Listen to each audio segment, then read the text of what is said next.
Hello दोस्तों, आप देख रहे हैं डी कोड इंडियन। तो यहाँ पे रिजर्व बैंक ऑफ इंडिया के द्वारा एक बहुत ही बड़ा फैसला लिया गया है एक फेमस कार्ड नेटवर्क को लेकर के, जिसका नाम है मास्टर कार्ड। पिछले साल रिजर्व बैंक ऑफ इंडिया के द्वारा इसके ऊपर बिजनेस रिस्ट्रिक्शंस इम्पोज कर दिए गए थे और अभी इस रिस्ट्रिक्शंस को हटा दिया गया है। इसका मतलब ये है कि अब ये जो मास्टर कार्ड है वो नए कस्टमर्स को अपने कार्ड नेटवर्क के ऊपर ला सकती है, उसके साथ जोड़ सकती है। तो आइए आज के इस वीडियो में इसी के बारे में बात करते हैं।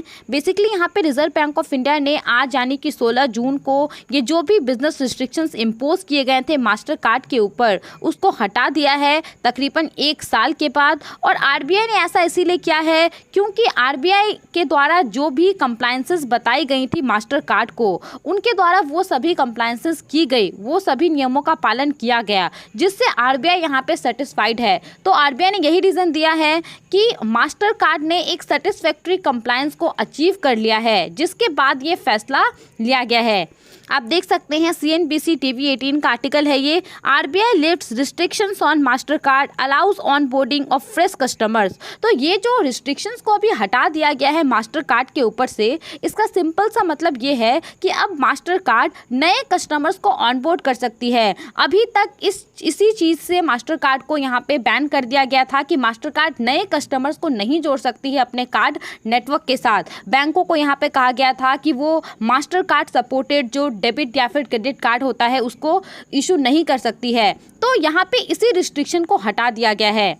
थोड़ा सा अगर हम मास्टर कार्ड के बारे में बात करें तो master card basically payment system operator के तौर पे हमारे देश के अंदर जो payment and settlement system act 2007 है उसमें रजिस्टर्ड है और बेसिकली ये हमारे देश में एज अ कार्ड नेटवर्क के तौर पे काम कर रहा है। जैसे कि और भी बहुत सारे कार्ड नेटवर्क हैं, US बेस्ड वीज़ा हो गए, फिर national payment corporation of India का रुपे है। तो ये सब बेसिकली क्या करता है, हमारा जो ATM कार्ड होता है जो हमें बैंक से मिलता है, HDFC bank, SBI, ICICI bank, तो इनको ये सपोर्ट करता है ताकि आप कहीं पे भी ट्रांजैक्शन कर सके आसानी से।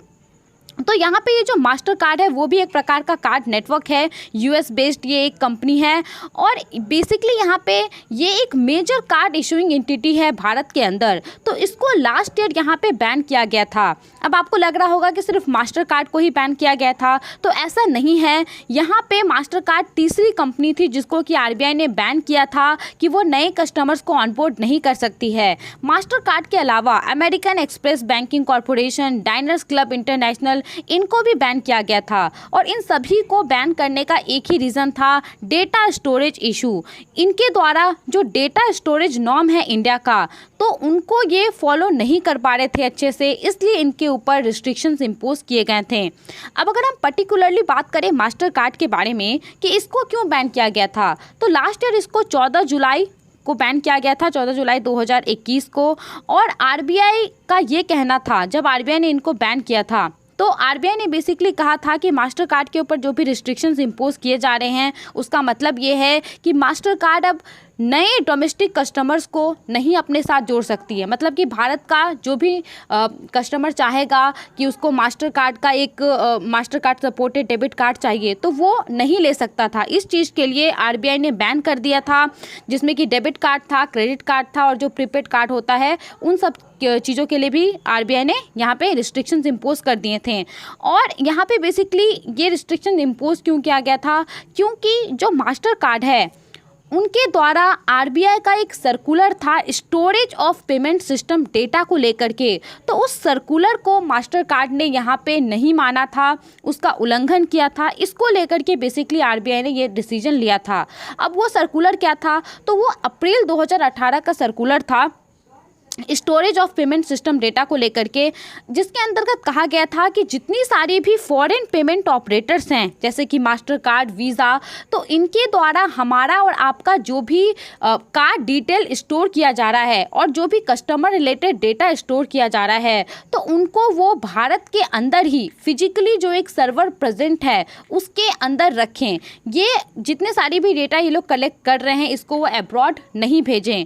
तो ये उस पर्टिकुलर सर्कुलर में में कहा गया था, जिसको कि मास्टर कार्ड ने नहीं माना एक तरीके से। इसके अलावा भी उस सर्कुलर में बहुत सारी बातें कही गई थी, जिसमें एक ये भी था कि जितने सारे भी फॉरेन पेमेंट प्रोसेसर हैं वो किसी किसी कंडीशन में ये जो डेटा है उनके पास उसको वो अब्रॉड भेज सकते हैं, लेकिन विद इन 24 आवर्स उनको ये जो डेटा है वो डिलीट करना पड़ेगा। तो इसमें से कुछ नियमों को मास्टर कार्ड ने नहीं माना, जिसके बाद ये डिसीजन लिया गया था। और याद रखिएगा कि इस डिसीजन का मतलब ये नहीं था कि जितने सारे भी लोग हैं भारत में जिनके पास मास्टर कार्ड सपोर्टेड डेबिट या फिर क्रेडिट कार्ड है वो सभी बंद हो गया, उसका वो इस्तेमाल नहीं कर सकते हैं। इसका साधारण सा मतलब था कि मास्टर कार्ड सपोर्टेड नया डेबिट या फिर क्रेडिट कार्ड को इशू नहीं किया जाएगा। मास्टर कार्ड नए कस्टमर्स को अपने कार्ड नेटवर्क के ऊपर नहीं ला सकती है। आई होप आपको यहाँ तक समझ में आ गया होगा।